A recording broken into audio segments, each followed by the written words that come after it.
Good morning, Brevard County. Good morning. Having some technical difficulties this morning. In the studio with me this morning is Mr. Juan. And how do you pronounce your last name, Juan? Hinojosa. H is You, silent, J is pronounced like an H. okay, beautiful. We had some technical issues earlier. We're trying to get going, and then, of course, the devil's a liar. Last night we did have some technical issues. Last night we had a great lot of support last night with our podcast with the former deputy chief of police for the city of Palm Bay. And today we're going to be doing an interview with Mr. Juan, and we're going to be you know, giving him some questions in regards to his race for Florida House seat 32. Florida House seat 32. So, Mr. One, we're going to get right into it because, like I said, we're running late and then we had some technical issues. So, we're going to ask you some pertinent questions relative to your post here. So, let's get into it. All right. Let's talk about your race. So, why did you? Let's first talk about yourself. Who are you, and why you're running for this seat? I I'm 72 years old. I Mhm. grew up in the South, like most everyone. I here in the area. I I was born in '52, so I had an early awakening because I grew up in a county that was very democratic, and and if you didn't vote the right way, then you had your federal government benefits reduced. So that was my first introduction to corruption within the political system, whether it's Democrat or Republican. I I've been here. I retired from the military in 2018.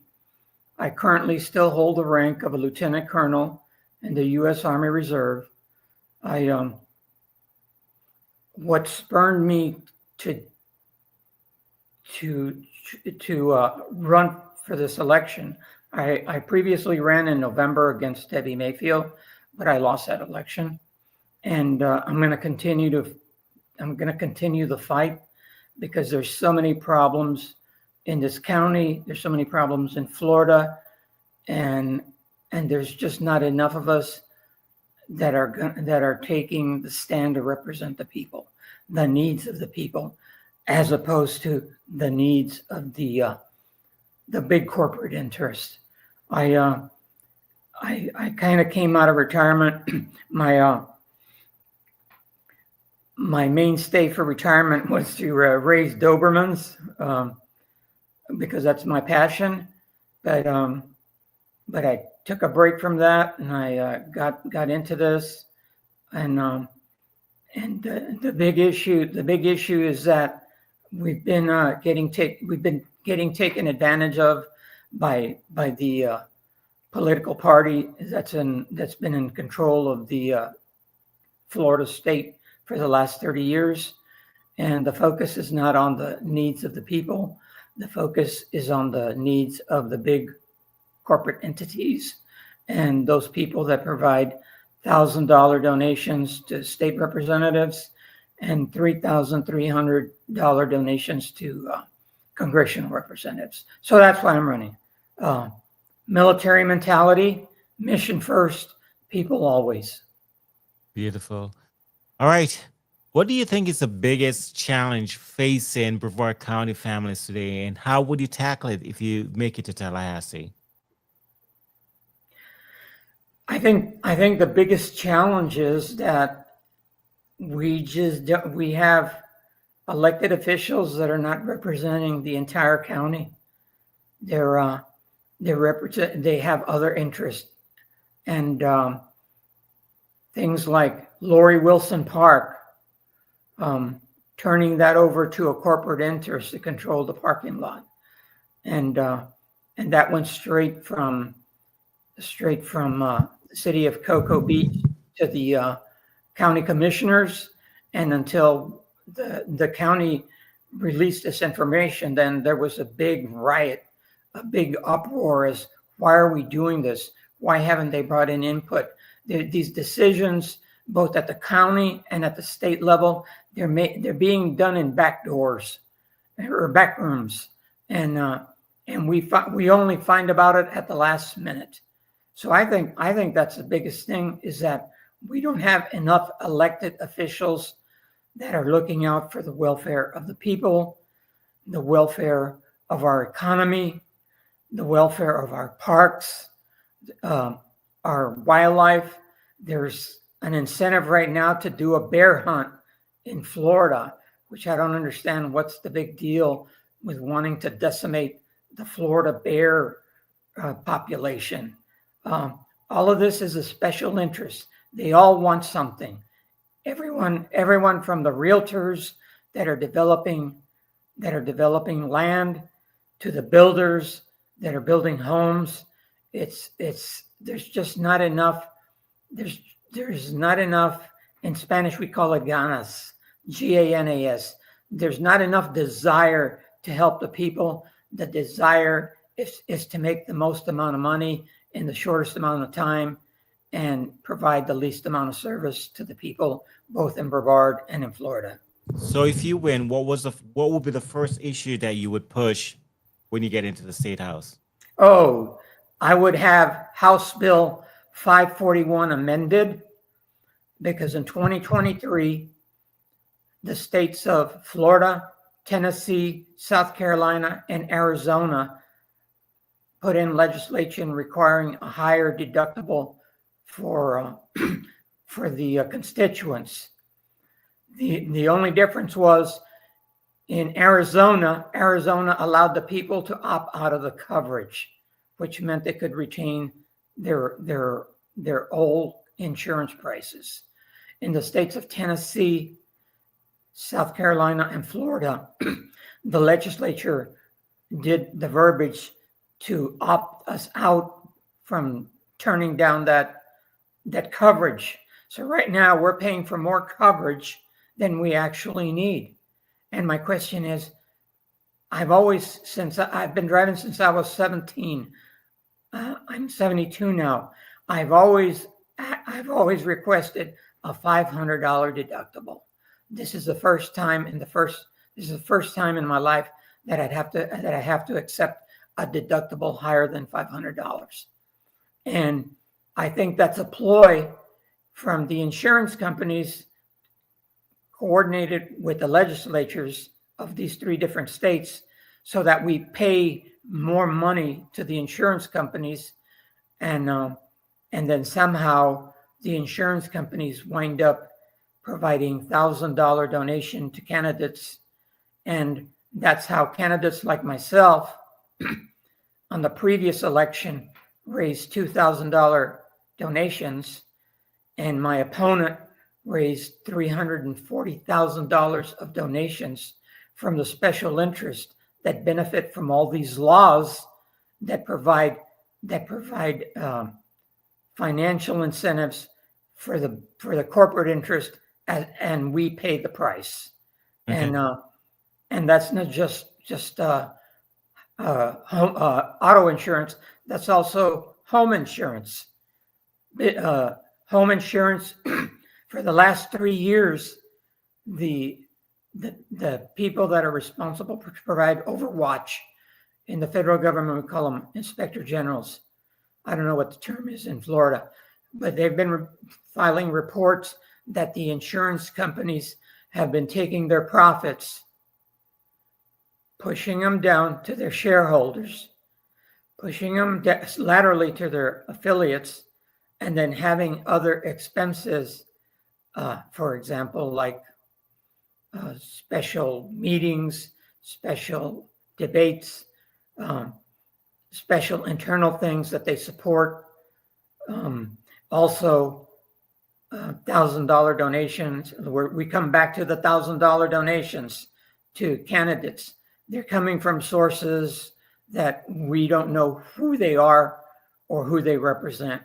So you tell me, the people of Brevard, tell me, who are they taking care of? The the community, the middle people, even the people in the upper income level, they're not getting they're not getting these benefits because they're paying the same prices as we are.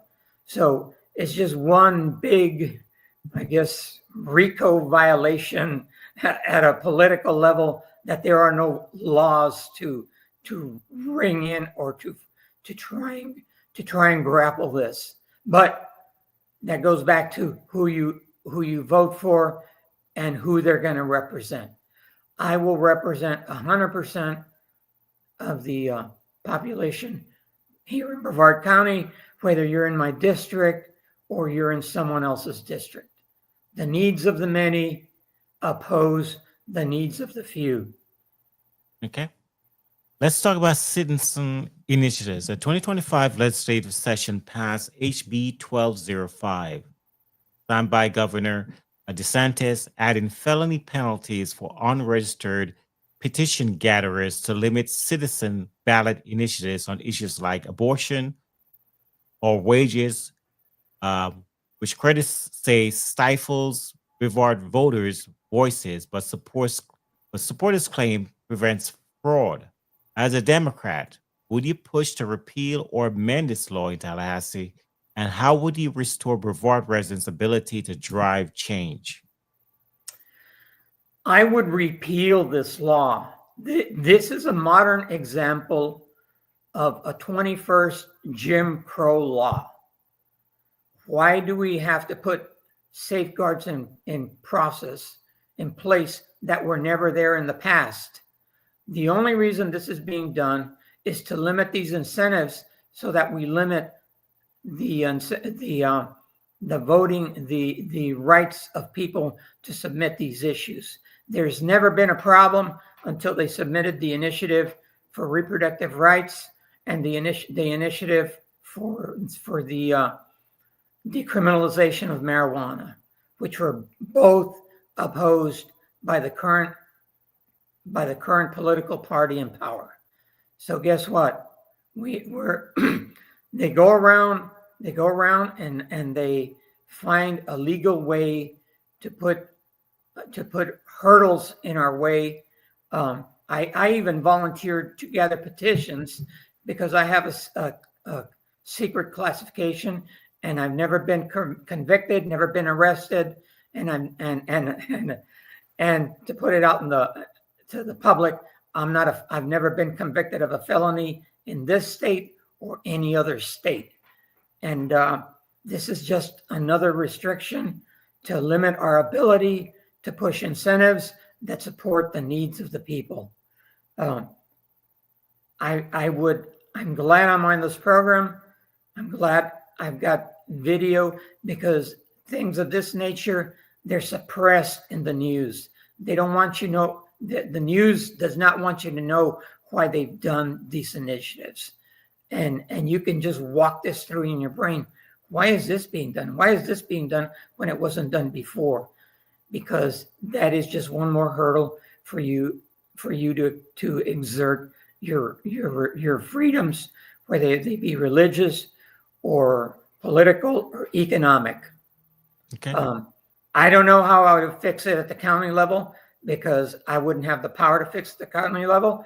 Other than that, we need to elect county officials that are going to represent the views of the people, of all the constituents, and not the views of their party.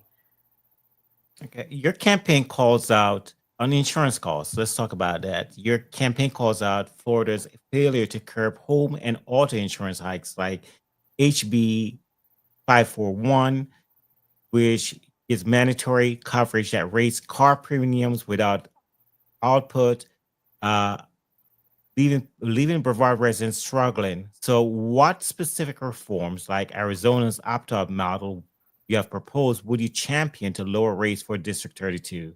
And how would you challenge the GOP legislature ties to insurance companies? I guess my first question, since there's no transparency, are the insurance companies using their their artificial intelligence models to determine the the insurance rates, or are they using the state models, approved models? And then the question is, if they're not, why? And then what's the difference between the models that were being used in the past and or any models that have been improved now? There's no transparency. We don't know. I drive a old 2006 Tundra pickup. It's worth maybe $6,000. My deductible insurance is about $79 for 6 months, and the rest of my insurance is for other things, for liability, for flood insurance. Why do I need flood insurance on my truck? I'm 8 feet above sea level. My house doesn't need flood insurance. If you can go in and specify certain things, why don't we eliminate flood insurance from our auto insurance as an option?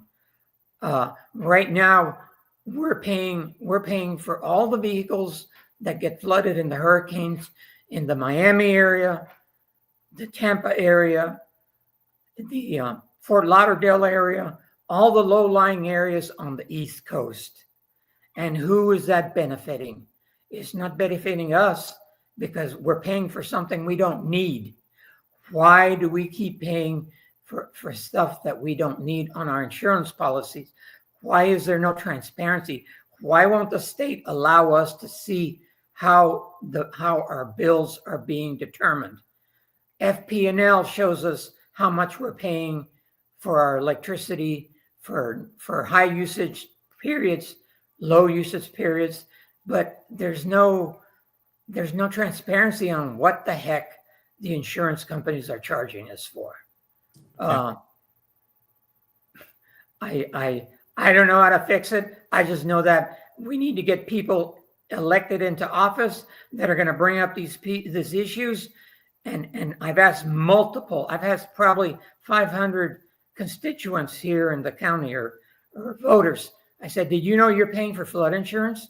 And you probably haven't used it in 10 years and you don't even know about it, but yet you're allowed to opt out of your flood insurance on your house. So you tell me who is benefiting, the insurance companies, the politicians, or are we benefiting from these higher costs? I don't know. I'm not the smartest guy in the room on economics, but it doesn't take an Einstein to figure out that there's things going on that are kept in the dark and we're paying the bills. All right. The Indian River Lagoon. Let's talk about that. The Indian River Lagoon is vital to Brevoort's economy and identity, right? And it faces pollution from septic systems and runoff, yet funding for restoration remains tight. How would you persuade a Republican-controlled legislature to prioritize septic sewer conversions or other initiatives for District 32? And what creative funding strategies would you propose to protect the lagoon? Well, let's start off with the half-cent tax that we're all paying. I delve into this, and there's all these programs that this tax money supports. My question is, who came up with this plan, and was there input from the local community? And from what I see, it's the political entities bring in their own specialists, their own engineers. And I asked, how do you determine who gets money for septic systems along the Indian River? And someone from the county health department explained to me, well, we've done wells. We've drilled these wells and we determined the concentration of nitrogen in the lagoon. And I said, and then I start looking at it, well, how was the funding set up for these different areas? And I can't get an answer. And you know why? Because the funding for the septic system replacement, it didn't. I don't see how that was proportionate to the needs. We've got people that live along the river in in older communities that have septic systems that are running back to 40 and 50 years old. Where was a priority on the release of funds for that $18,000 grant? Who came up with a plan that prioritized who was going to get these $18,000 grants? I currently live about 2 blocks from the river. I don't live on the river, but I walk my dog along the river, and I noticed over the last year or so, the county has done improvements in that any septic systems that have been put in after 2024, there's a requirement for them to be aerobic as opposed to anaerobic, because the aerobic, well, I'm not going to go into a lot of detail, but the aerobic produce less nitrogen. The old systems were anaerobic. I've seen people with $2 million homes, $3 million homes, get an $18,000 grant along the river. So my question is, who comes up with this funding? Why didn't we, instead of giving grants to people that can afford $2 million homes, why didn't we give zero-based financing to replace their systems so that it would be no cost for them over the long run? And yet we still have the money. We still have those $18,000 that they've used per location for other programs within the Brevard system, within the flood, the Indian River mitigation. There's just no planning. There's just in the military, we call that the deep fight. You have the short-term fight and you have the deep fight. The short-term fight, you're looking at the short-term interest. The deep fight, you're looking at the long-term interest. What are the long-term difference? What are the long-term interests in giving $18,000 grants when we could have used that money to help other programs within the mitigation program, within the Lagoon River? So my question is, we elect these politicians, they come up with these laws on how to put these programs into place, but there's no forethought on the best model to suit the community. It's just, oh, well, we're replacing septic systems. Yes, we are replacing systems, but the system replacement is not economically feasible for all the residents of Brevard County. Okay, let's move on to affordable housing. Palm Bay housing crisis and Brevard in general has been worsened by rising rents and potential Section 8 cuts. It hits hard, right? And HB 1365 homeless campaign ban has raised concern about support for the unhoused. Would you advocate for fully funding the said Whiskey Trust Fund or other programs to boost affordable housing in District 32? And how would you balance developer interest with community needs? So you see rent costs has gone up, right? Drastically, and $3,000 for 1 bedroom, crazy, right? Those are pretty much mortgage prices for a rental. So what are your thoughts on housing needs for Palm Bay or Brevard County in general? Well, let's talk about the homeless. I think that law was unnecessary. Making homelessness a crime does not serve the public. Now, if you want to control homelessness, then there needs to be an initiative to come up with plans. I don't have all the plans. I require subject matter experts to form a committee to come up with a plan and present it to the county, or present it to the state. But the state's already taken initiatives by making it illegal. So, we need better leadership, both at the state and the legislative level, that's going to look out the welfare of all the people. I don't know what the solution is, but I do know that making it a crime, you shouldn't have to be a criminal. because you're impoverished, because you're depressed, because you're a Vietnam veteran that never got treated. There should be programs to help these. I would push for initiatives to come up with plans on how to solve this. Now, as far as the housing, I had this one. She works for a doctor that I know of, and she was telling me, Juan, what can you do to help us with our housing crisis?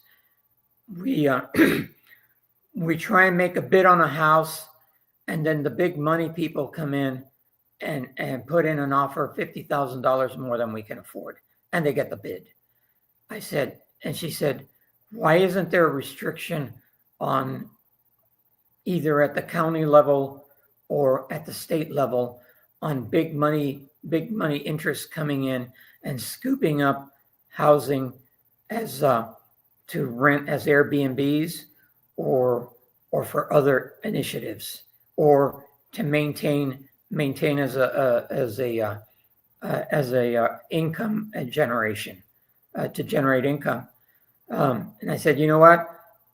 I don't know. I don't know what this requires a lot more debate from people like the elected officials that should be looking out for the interest of all the Brevard residents.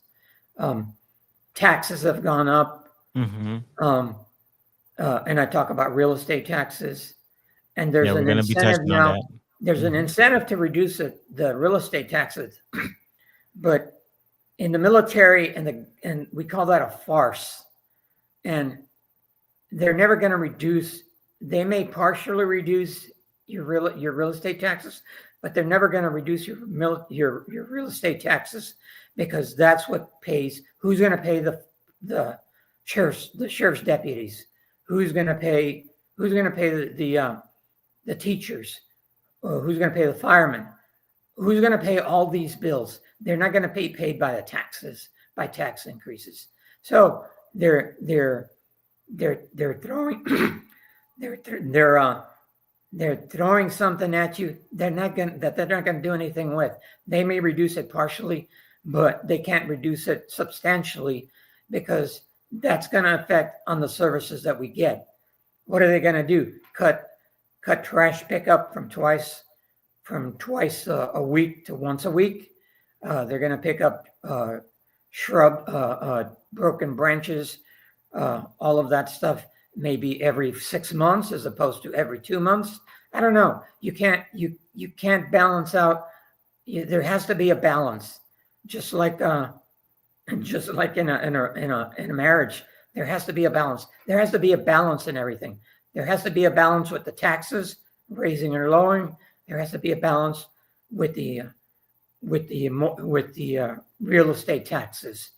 And it goes back to electing people that are going to want to take an interest to solve these problems. Right now, we're electing people at all levels that are focusing on their the incentives of their party. They're not focusing. I hear people talking about, well, this is my agenda, but your agenda only supports 45% of the population. What about the other 100%? We've got to be representing 100% of the people. And when we don't do that, that's how initiatives like the state parks, having golf courses, all of these things are being done in back rooms by people that don't want input from the general public. Let's move on to hurricane. Yeah. Go on. Let's go on to something else, because I could talk about this for an hour. Yeah, I can see you're very passionate about the subject. Okay, hurricane preparedness. Brevard's coastal communities like Melbourne face growing storm risk, yet state funding for resilience lags. What policies like tougher building codes or disaster recovery grants would you support to protect District 32 infrastructure, and residents? And how would you secure bipartisan support? Um, this a lot of this stems not at the legislature, primarily not at the legislative level, but at the federal level. Our congressional guys are the ones that support the FEMA initiatives. If our party, if our current party in Washington D.C. is cutting back on FEMA, then you can forget about grants. You can forget about hurricane relief. You can just see what happened in Arkansas with all those hurricanes, and they requested federal relief funds. And what did the federal government say? Take care of it on your own. Let the state worry about it. Well, guess what, Brevard? That's going to come down to us too when the next hurricane hits. We're not going to get the federal support that we've been getting in the past. We're going to have the state make up the shortfall. But you know what? The state's going to say, "Oh, it's not in our budget. We don't have any money for that budget. We didn't plan for 4 hurricanes. We only planned for 1. So you're just going to have to take care of it on your own because we don't have the funding." So I don't know. I don't know where these grants are coming from. I know the people can't grant money. There's in these economic times, the common person like you and me and everybody making under 60 or 70,000, they're struggling. They're struggling to make payments on their mortgage. They're struggling to buy a new car. They're just struggling, economically all the way around. So I don't know where this money's coming from if it's not coming from we pay taxes to the federal government, and now the federal government is saying, "Oh no, we don't think you need this hurricane assistance anymore because we want to give tax breaks. We want to give you a $1,500 tax break, and you can fix your hurricane preparedness with that tax break." But on the flip side, they're looking at giving thousands and thousands of dollars of tax breaks and I'm not talking about the people on the river here. I'm talking about the multimillionaires in Miami, in DC, all of these people that are they're drowning in money. They have more money than my house could accommodate, and that's where our money's going to. So don't talk about grants if the political party in power is not going to support it. We're trying to pull in the military. It's like giving me a rucksack, a backpack with 200 pounds and expect me to run with it. It's just not going to happen. You can't bleed blood from an onion. Right. All right, let's move on. One, healthcare.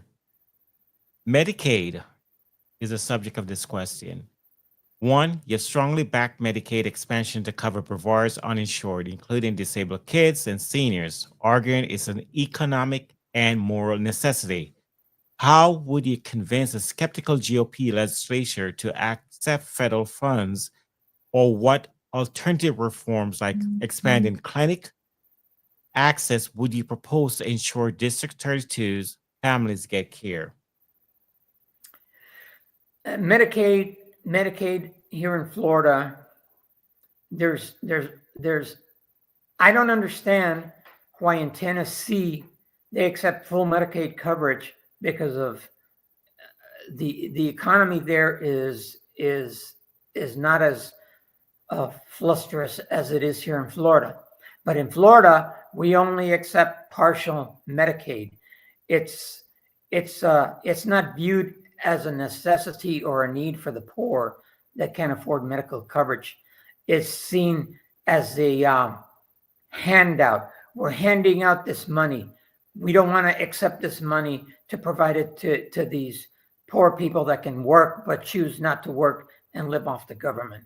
Well, you go out to all these communities and you see people riding bicycles that can't afford car insurance, Or you see people driving vehicles that can't afford car insurance.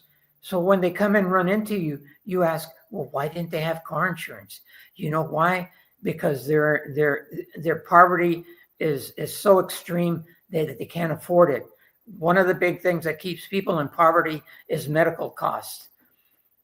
I had an on-the-job injury, and I had to go to Melbourne Memorial last year, and 6 months later, I get a message that's saying that Stewart Medical is going bankrupt, and Melbourne Memorial is going into bankruptcy. And I said, well, what causes this? You know what causes this? And that's the same problem at Rockledge Hospital. The hospitals cannot turn people away. The people that do not have medical coverage or do not have any kind of medical coverage to Medicaid, they go there and they get treated, and they can't pay the bill. So who pays the bill? No one. The hospitals go into bankruptcy. In the rural areas in Florida, you've got the same issue. If you deprive the poor in rural areas, all the local hospitals are going to shut down. And all of this is viewed as they don't need that money. We need to save that money for tax breaks for the rich. We need that federal funding to give tax breaks to all these people that provide us political donations. Oh no, we can't provide Medicaid at the state level because they don't deserve help. You tell me, how can you follow as a Christian the teachings of Jesus Christ when you deprive a federal money to the poor, and we're all paying federal taxes, and now you've got people at levels at the governorship level saying, no, your federal money will not be used to help the poor. So you tell me if that's a Christian mentality, or if that's a nationalist Christian mentality to take care of our people before we take care of the poor. I don't know. I grew up as a Catholic, so I've got views, and I've been in the military for 30 years, and I've seen different views. But in the military, we take care of everybody. When I get in a convoy, I don't ask people how much money they make. I don't ask them about their religion. What I want to know is, are they locked and loaded with their M16, and are they going to cover me while I'm shooting forward? Are they going to cover my back and look out for me? There's no one looking out for our backs here in the state of Florida or in Washington, D.C. Okay, let's move on one. Let's talk about Space Coast jobs. So we're going to have to pick it up with the questions. Brevard aerospace and tech sectors need skilled workers, but many local youths miss out on training opportunities. How would you expand vocational programs or partnerships with firms like Northrop Grumman, where you work, to prepare District 32 high school graduates for these jobs? And what incentives would you offer to keep talent here?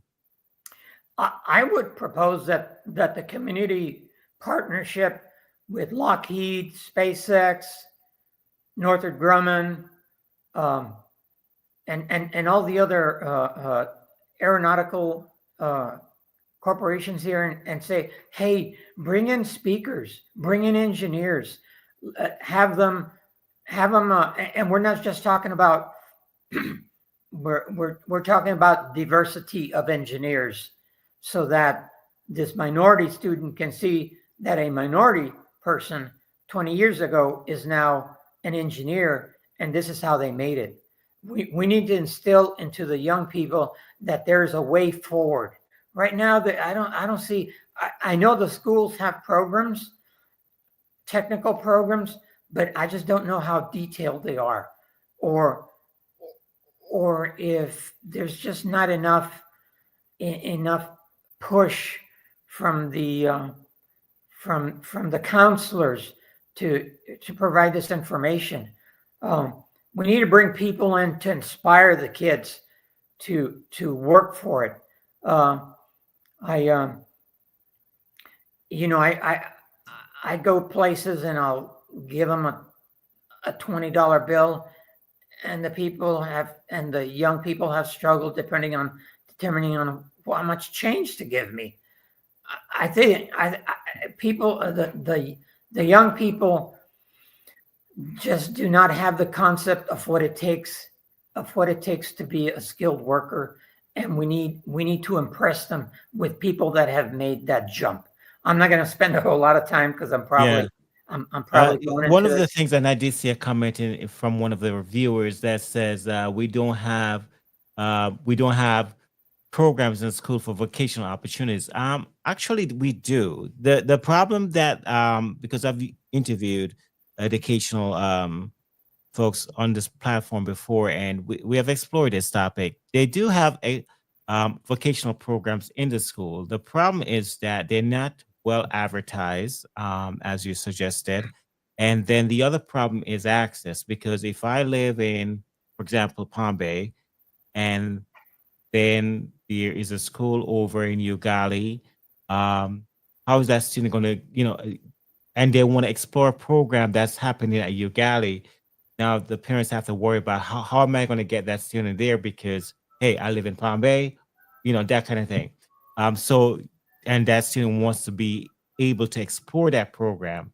If they have a example aeronautic program, I want to be a pilot, hypothetically. I want to go in that program. So, how are those students going to be able to get access to that program? Because I think there's going to be some issues with that where, if you don't live in the area, you cannot go to that school, that kind of thing. I'm not sure how that works. Um, so we need to have the programs well-rounded for all the schools, so everybody have equal access to the programs. I think that's what we probably would need to do, um, to push for. So every student has equal access to all the different programs. If it's not available in one school, then hey, I need equal access to that school as well. Hey, So hey, that's one avenue we can go. before we close out on this topic, there's a electrical union in Orlando, and they provide training. And I learned this from the electrical contractors that I've talked to. They provide apprenticeship programs. You get hired on by an electrical contractor that hires union workers, and Mhm. they send you you get the training for free, and you get to work with them and earn money while you train. And from my understanding, the pay starts off at like $18 an hour, but the Wow, training doesn't nice. cost you anything. I mean, Right. that's an excellent opportunity for somebody to start off, become an electrician. You won't have to pay for it. Yeah. Yeah. But what I have noticed too is that in the community there's electrical contractors where the ratio of minorities is 1% and the ratio of non-minorities is 99%. So there needs to be a partnership with local companies to push Mhm. this for Right. minorities, I remember because when I just moved to Palm Bay several years ago.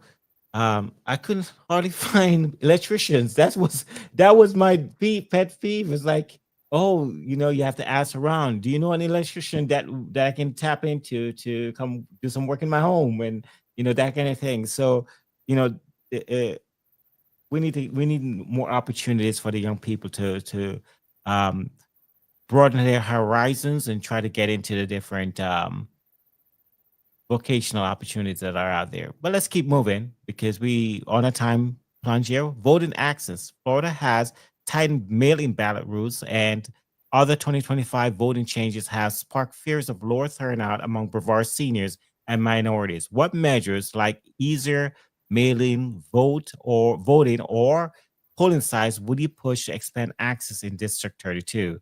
And how will you counter GOP arguments about election security? That's one firm question. The other thing is, how do we get folks excited to come out of the polls? Because we have this special election that you're part of, and not a lot of people know about it. And that's why I'm doing these interviews to ensure people are educated about the upcoming election in June 10th. So let's talk about it. The answer. Well, you are correct. For every 20 people that I talk to, 18 don't know there's a special election. The only people that get briefed, that get advertised is through the media from the parties. The party with the most money sends out the most advertising.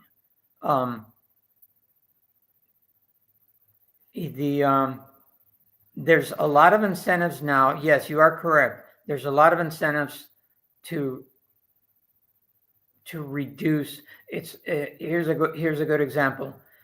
Was the county given, how much money was the county given to advertise about the special election? If 90% of the population doesn't know about it unless they go to the website, other than the signs out on the roads. The people don't know what is that? Are they running for a school board? Or are they running for mayor? Or, what is this? The people in power know what the elections are about, because they have an incentive to move their specialized candidate into that position. So there's a lack of information on the people, and the people should, I would say, what should energize the people to vote is the fact that your rights are being taken away. Your ability to make decisions on state parks. Going back to Lori Wilson, this thing with Lori Wilson Park, there was not a lot of advertising on that. The people in power are trying to make political moves to gain more power and gain more financial backing for their initiatives. And we stay on the sidelines. We stay on the sidelines because we're too busy trying to pay our bills, trying to go to our second job, and we don't have the time to. We don't have the time to look at the news, and half the time the news doesn't tell you about us getting about why our prices have risen. Yes, I would push to inform the community. Look, these people that you're electing, they're suppressing this information so it doesn't get out, so that people don't know how your rights are being taken away by there's no transparency. If you don't know about a problem, then you're not going to fix it, and it all rolls down to you've got to put the right people into positions of power to bring these problems to light. Right. Let's move on to the next question, Juan, because of time. I had a elongated question here, but let me just summarize it. Do you believe Debbie Mayfield, because I know you ran against her in the previous election, do you believe she should have gotten a second chance to run again as a state senator? This is one of the few times that I would agree with DeSantis. She should not have run. She should not have run for a second term. 16 years is 16 years. There's the letter of the law and there's the intent of the law. The intent of the law was that after 16 years, then you go back and let somebody else go in and support the people. Obviously, she has a lot of pull, a lot of influence. Anybody that can raise $320,000 of donations for a job that only pays $29,500 has a lot of influence. Anyone that has a PAC that maintains a funding of over $600,000 is getting funding from people that are pushing their initiatives. So I guess how is she going to benefit the people by continuing these initiatives that support the corporate interest and not us? No, she should not have run. There should have been another Republican from within the party that did not have special funding from all of these corporate interests that would have represented the Republican Party. Okay. Abortion rights. One, your platform champions women reproductive freedom, but Florida's 2024 abortion rights ballot initiative fell short. And GOP led restriction persists. What role should the legislature play in protecting abortion rights, access, and Brevard? And how would you advance this issue in a Republican dominated Tallahassee? That would be very difficult in a Republican-dominated Tallahassee unless we start putting pressure on the Republican representatives in your county, whether it be Brevard or Orange County or any of these other counties in the state of Florida, for them to start pushing their representatives to look out for the welfare of all the people, not just of the extreme people on the right with these extreme Christian beliefs. There was nothing wrong. There was nothing wrong with which was in place before, but there's been propaganda about selling babies, baby fetuses. There's been all this bad publicity to anger people.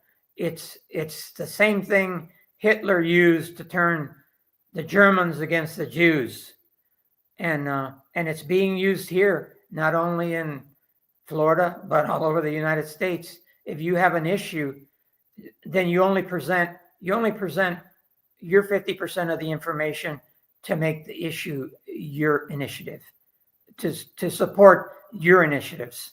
I think that the Constitution entitles people to rights. And I think I feel one of the rights is that a woman, the government should not come between a woman and the physician as to what's the best medical decision for her health. And whatever the woman decides, it's her call. And we are not here to judge. What is it we keep hearing about? That we will be judged? Well, that's not my responsibility, and that's not the responsibility of the people in this country to judge what is right for someone else. And I think we need to leave the judgment to the Creator, not the politicians. Okay, let's move it on. Military background. Let's talk about you. One, you're 30 years in the Army Reserve, including combat tours and Pentagon services, shape your leadership. How would your experience tackling tough missions inform your approach to solving District 32 challenges like healthcare or housing, and what values would you bring to Brevard's representation?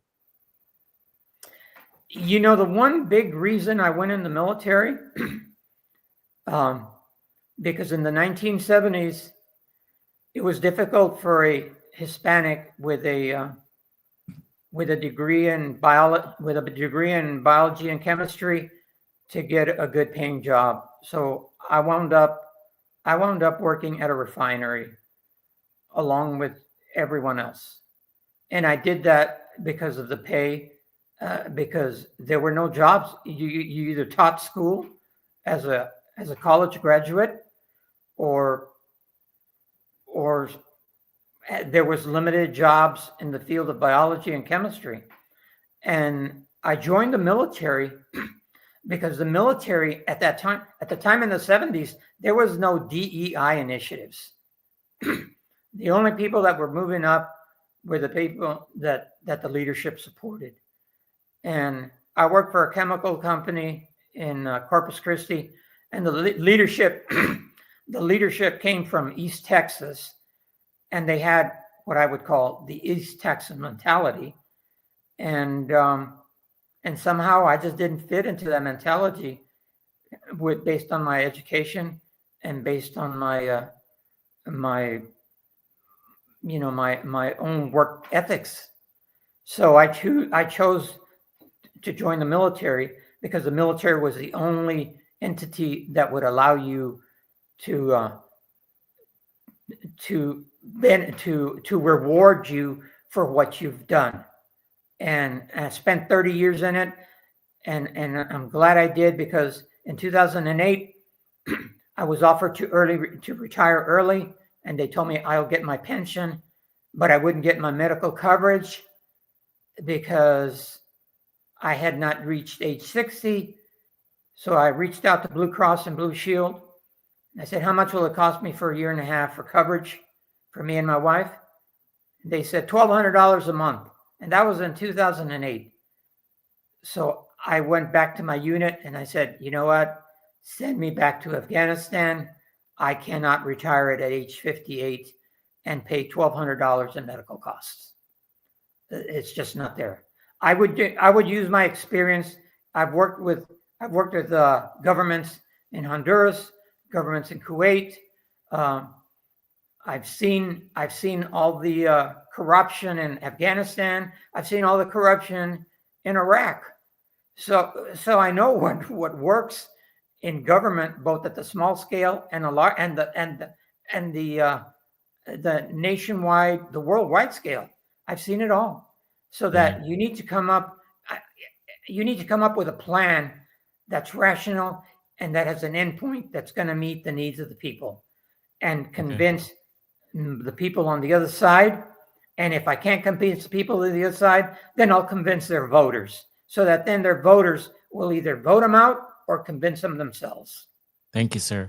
All right, tax cuts.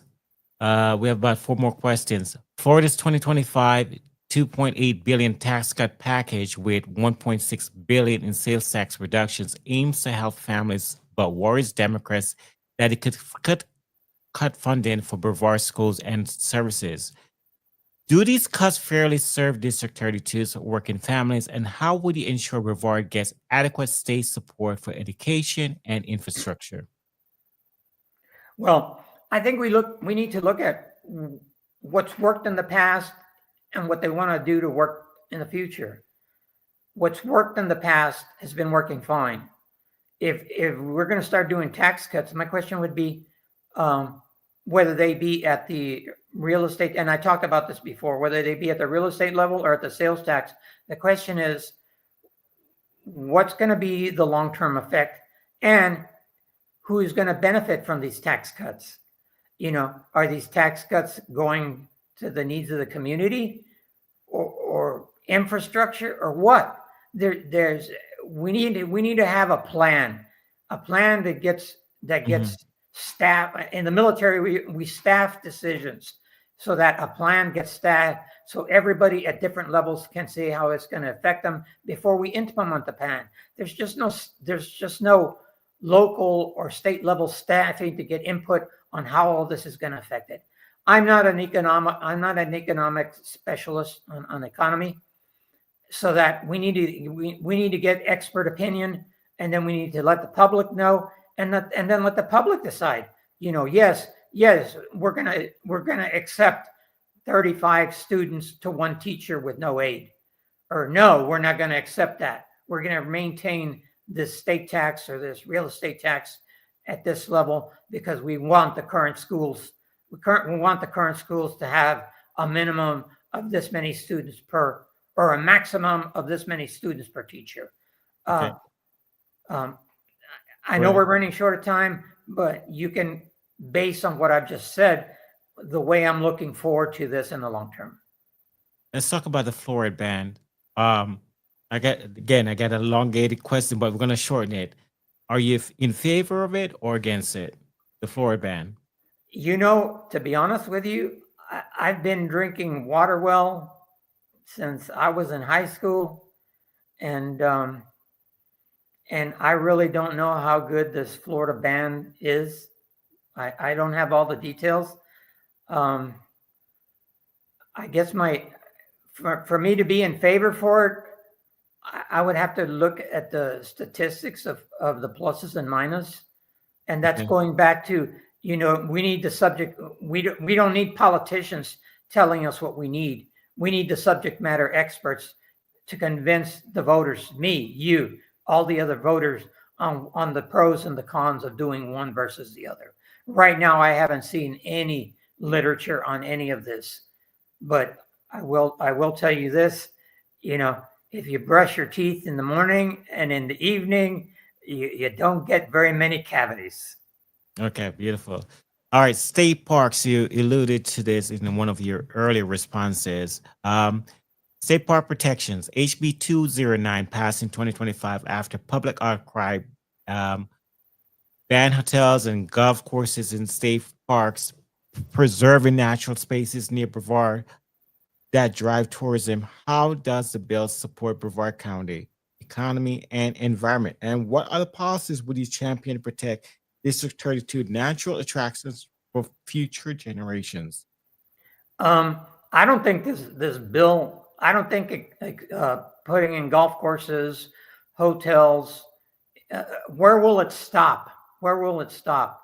Um, you can drive through Suntree and see dead turtles on the road, dead possums.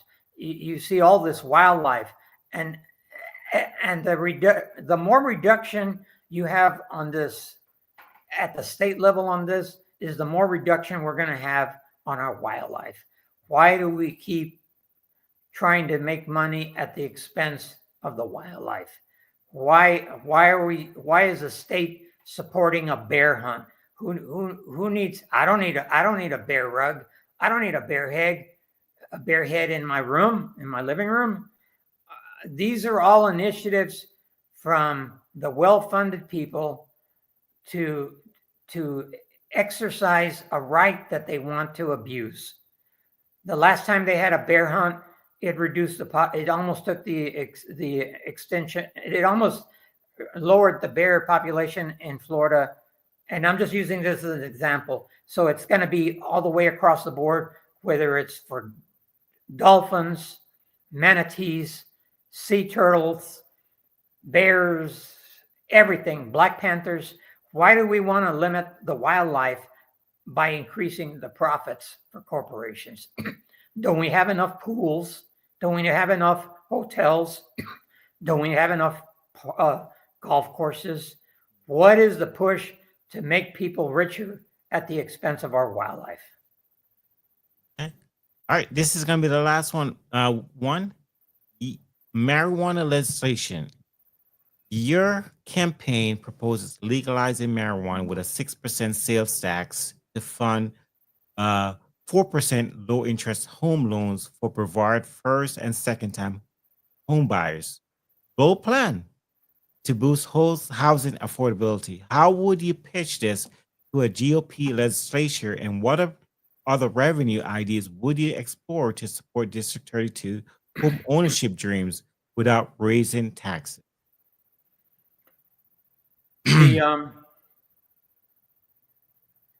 The home ownership in Florida. I moved here in 2018, and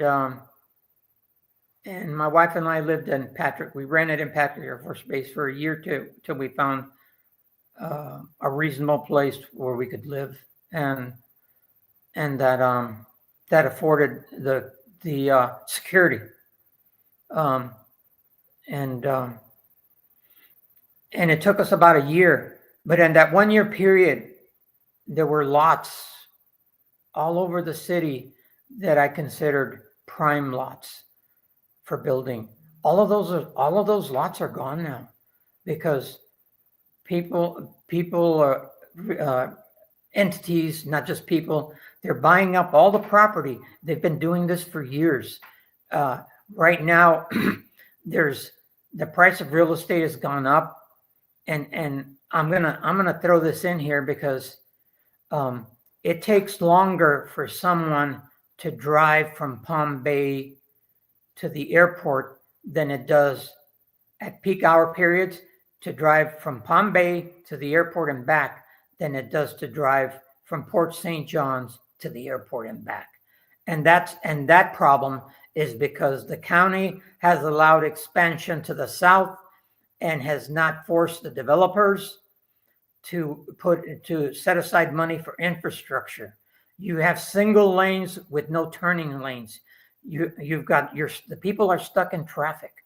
So all of this goes back to people not enforcing the welfare of the community, and that rolls back into housing. The housing is so expensive now. the the the average home now runs you $300,000 at 6% interest. Who can currently afford that with the current taxes, with the cost of all the tariffs affecting our economy? There's just so many expenses that help us. The cost of medical coverage, everything is against the 80% of the population that is not in the upper 20% of the income flow, and legalizing marijuana or decriminalizing marijuana. If we decriminalize it, guess what? We're going to take that element that's taking those profits from the illegal trafficking, and they're going to go down to Georgia. They're going to go down to Mississippi, and guess what? That's not going to be a crime issue anymore, and people are not going to be going to jail for 2 years at a time for having 3, I guess, joints in their pocket.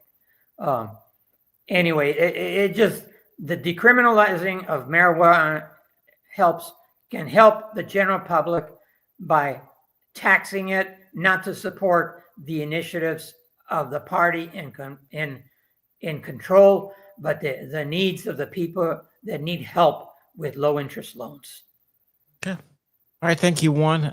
It was a pleasure having you on the program today, and thank you. I know this is an unusual time frame for me to do an interview, Brevard, and on a Saturday morning, but this we had to make it work because of his schedule. So I know a lot of you will watch this video at some point in your leisure, when you have some downtime.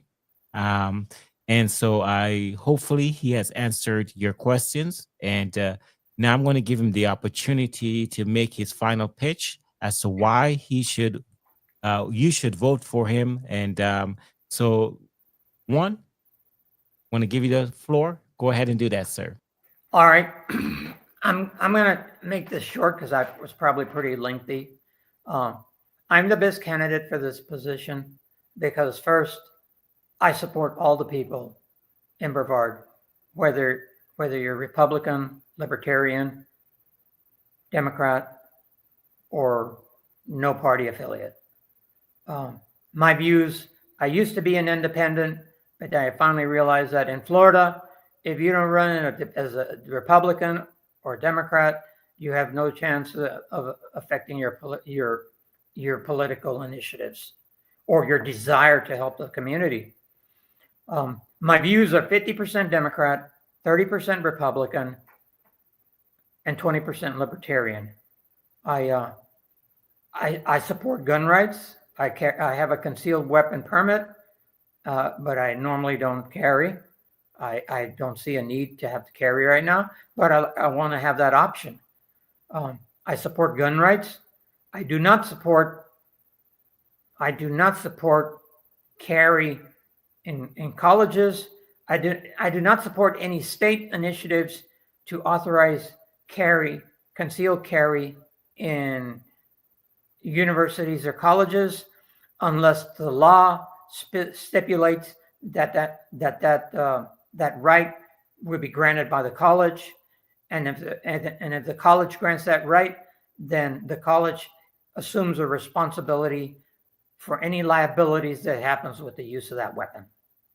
We have all this legislation that's being recommended, but there's no one is looking out for our health and our welfare for that 18-year-old or that 25-year-old or that 60-year-old, whoever that is having issues and decides to go and shoot up a bunch of people, whether it's in a church, a school, or in a university. It's been happening way too many times. And then it's in the military, we have this thing, you can delegate authority, but you can't delegate responsibility.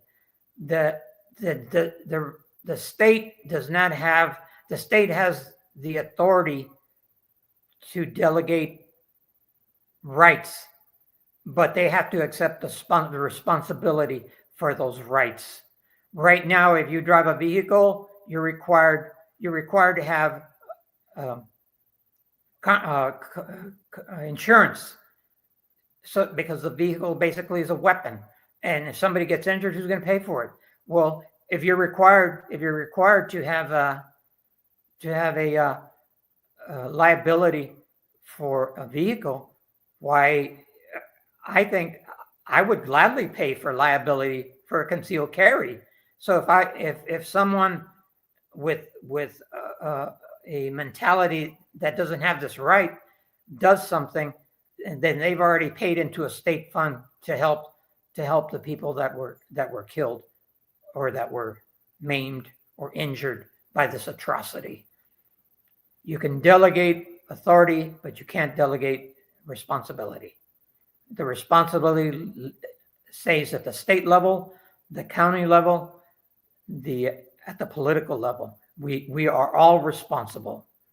And right now there's just no check and balance. There's no check and balance on this.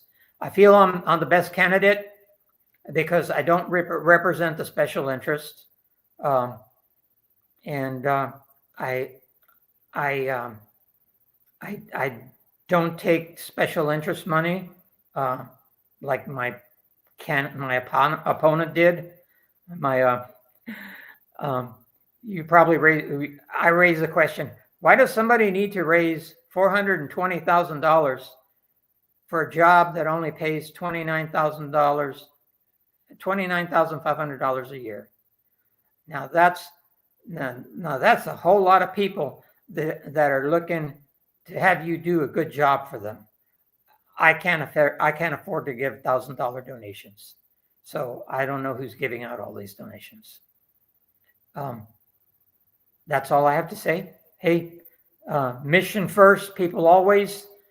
The needs of the many outweigh the needs of the few. Early elections are a week before the 10th, so I ask for your vote. Thank you, Juan. Thank you for being here. And thank you. I'm sorry for the hiccups this morning. We had some hiccups earlier this morning trying to get this live started, but we got through it. And hopefully the residents of Brevard County will see your interview and be able to make an informed decision on who they're going to be voting for come June 10th. Remember, Brevard County, for those who live in the District 32, you have a special election coming up on June 10th.